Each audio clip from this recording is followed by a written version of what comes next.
নামাজ এই দেশের মধ্যে বহুত মুলবি আছে, আমি দেখছি। আমি এটা গীবত না, আমরা দেশে অনেকে আমরা ওয়াজ করি কিন্তু আমরা আমল করি না। এর জন্য ওয়াজিন যারা তাদেরকে আল্লাহ আগে ধরবে, ঠিক না বেটি?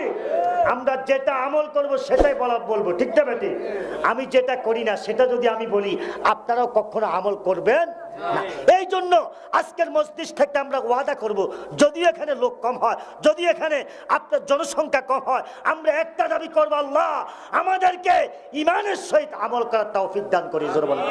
জোরে বলুন না আমিন। তো সুদ ঘুষ খাইবেন না, আব্বা আম্মার খেদমত করবেন। বিশেষ করে আজকে বর্তমানে জাহেল বাহির হয়ে গেছে, কাজ্জাব বাহির হয়ে গেছে। আমি আপনাদের কাছে জানতে চাই, যারা শবে বরাতের বিরুদ্ধে কথা বলে, শবে বরাতকে যারা ব্যবসাখানার সাথে তুলনা করেছে, আমরা তাদেরকে বয়কট করতে হবে।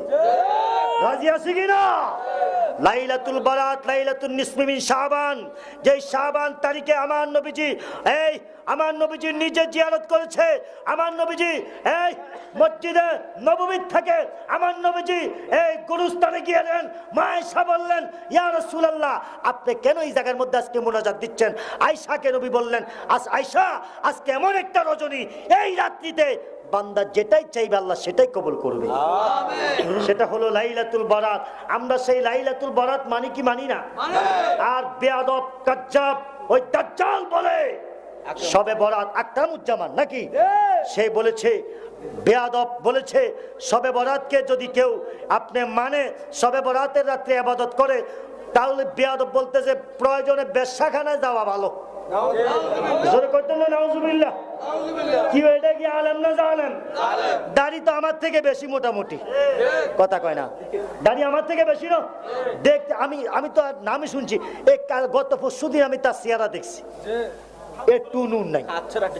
এই জন্য আপনি আপনাদের কাছে একটা কথা জানতে চাই, যারা নবীর প্রেমিক হয় তারা যদি কালো হয়, তাদের চেহারার মধ্যে একটা মায়া থাকে, ঠিক না ঠিক? নবীর প্রেমিকদের চেহারার মধ্যে একটা ঝলক লাগে, কারণ গুস্তাখে রাসূল যারা হবে তারা দুনিয়াতে লাঞ্ছিত, আখিরাতে তারা লাঞ্ছিত, ঠিক না ঠিক? এই জন্য বেয়াদব বলেছে, শবে বরাতকে যারা মেনেছে, শবে বরাতের রাতে ইবাদত করেছে, তারা বলছে বেশ্যাখানার সাথে তুলনা করেছে। আমরা এই জায়গার মধ্যে যারা হাউসের মধ্যে আছি, আমাদের পূর্বপুরুষ বাপদাদারা যে শবে বরাত মেনেছে, লাইলাতুল কদর মেনেছে, ঈদ মিলাদুন নবী মেনেছে, এটাই সঠিক, এটাই হলো ইসলাম। কারণ একটাই দল জান্নাতে যাবে, সেটা হলো আহলে সুন্নাত। ওই জামাতের গ্যারান্টি আছে কি নাই? ওরে উম্মত হবে ৭৩ দল, বহুত দল যাইবে রে তল, বলিয়াছেন নবী দনে দেখো হাদিস পড়ে। ওরে বর্তমানে বাতিল ফেরকা বিশ্বে গেছে বরে, ওরে যুক্তি তর্কে সরল মনায়, যুক্তি তর্কে সরল মনায় লোকের ইমান চুরি করে, তাই হুঁশিয়ারে মুমিন, তাই হুঁশিয়ার, কথা কয় না, তাই হুঁশিয়ারে মুমিন, তাই হুঁশিয়ার। ওরে চলছে ধর্মনিয়া বাড়াবাড়ি, ধর্মনিয়া বাড়াবাড়ি, আগুনিমা নের বাজারে, তাই হুঁশিয়ারে মুমিন, তাই হুঁশিয়ার।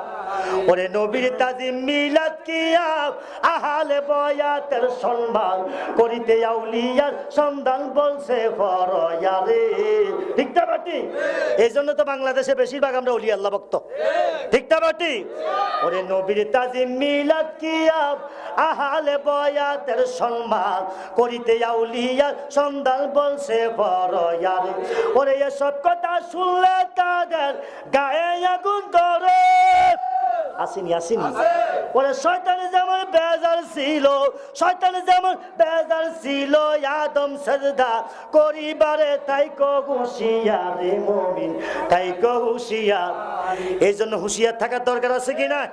খবরদার, ইমান সুর বাইর হয়ে গেছে বর্তমানে, যেগুলো জোতা সুরের চাইতে আরো খারাপ, কথা কয় না, জোতা সুরের চাইতে আরো নিকৃষ্ট, যারা ইমান চুরি করতেছে, মানুষকে পথভ্রষ্ট করতেছে। আজকে আমার ভাবারা, আজকের এই মাহফিলের মধ্যে আমরা যারা আছি, আমরা যারা বসলাম, আল্লাহ পাক যেন সমস্ত বাতিল ফেরকা থেকে, দুশমন রাসূল থেকে আল্লাহ আমাদেরকে হেফাজত করে, বলুন আমিন। আমি আজকের মাহফিল থেকে কি বলতাম, তারপরও দিশ পাই না। এই দরবেশ সাহেবের ছেলে আপনার নাম কি? দেলোয়ার হোসেন। বড় জনের নাম কি? জাকির, মোহাম্মদ জাকির এবং দেলোয়ার সে বেশিরভাগ বেশি খাটাখাটনি করে, কথা কয় না, বহু পরিশ্রম করে। আমি গুনাহগারকেও কিন্তু সেই দেলোয়ারে দাওয়াত দিছি। আমার প্রোগ্রাম আসলে আজকে এই 14 গ্রাম নাঙ্গলকোটে, ওখানে যাওয়া সম্ভব হবে না। শুধু তার বাবা আলী আহমদ ফকির আমাকে খুব ভালোবাসতো, মহব্বত করতো, আলহামদুলিল্লাহ করতো। কেন যে করতো আমি জানি, আমি ছোট মানুষ। আমাকে উনি থাকতে একবার আইনা উনি বলছে, কালিয়াপুরি আমার মাহফিল আপনাকে আমি একবারে দাওয়াত দিয়ে দিলাম। মারহাবা কন্যা। আমি একবারে দাওয়াত দিতাম, আমি আর দাওয়াত দিতাম না। আমার প্রত্যেক মাহফিল আপনি এই মাহফিলে আসবেন, এটা আমার দাবি, এটা আমার মেন জায়গার থেকে ওয়াদা। আলহামদুলিল্লাহ কন্যা। এই দাওয়াতটা আসলে আমি গত বছর কিন্তু আসি নাই, এর একটা কারণ আছে।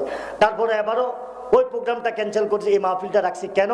আমি চিন্তা করলাম আলী আহমদ ফকিরের ওয়াদার একটা দাম আছে কি নয়?